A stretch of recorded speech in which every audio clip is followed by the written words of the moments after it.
Success is not an accident, it is not luck. Success starts with one thing, a vision.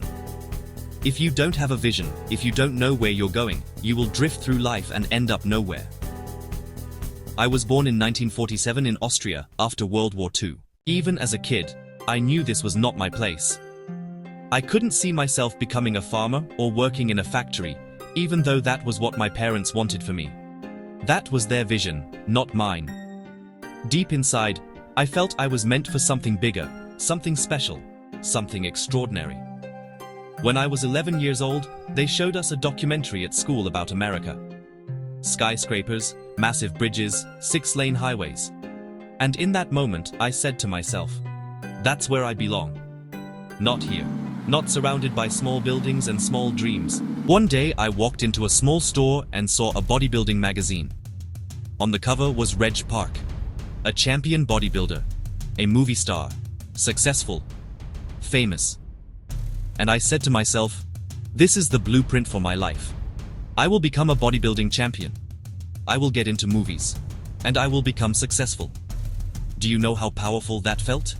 To know exactly where I was going. Most people don't know.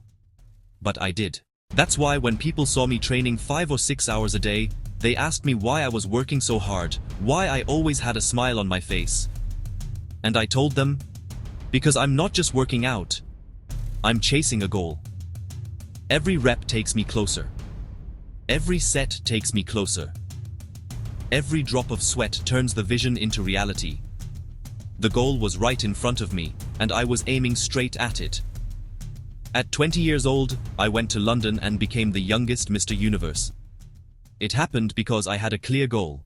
When you visualize your goal, the work becomes fun. Without a goal, work becomes torture. More than 70% of people hate what they do every day. They don't hate work, they hate working without purpose. Even in politics, I had a vision.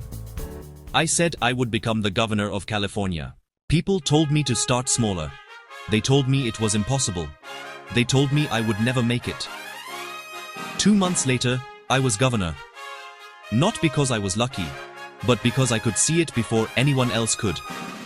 Everything great I ever did. People said it couldn't be done, and in my mind, I heard the opposite. When they said no, I heard yes. When they said impossible, I heard it is possible. Nelson Mandela once said, everything is impossible until someone does it. I decided to be that someone. They said my body was a problem. It became an advantage. They said my accent would destroy my career. It became my identity. The very things they criticized became my greatest strengths. So don't listen to the naysayers. Listen to your vision.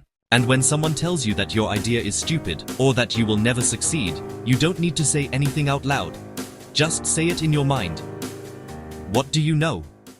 And keep moving forward.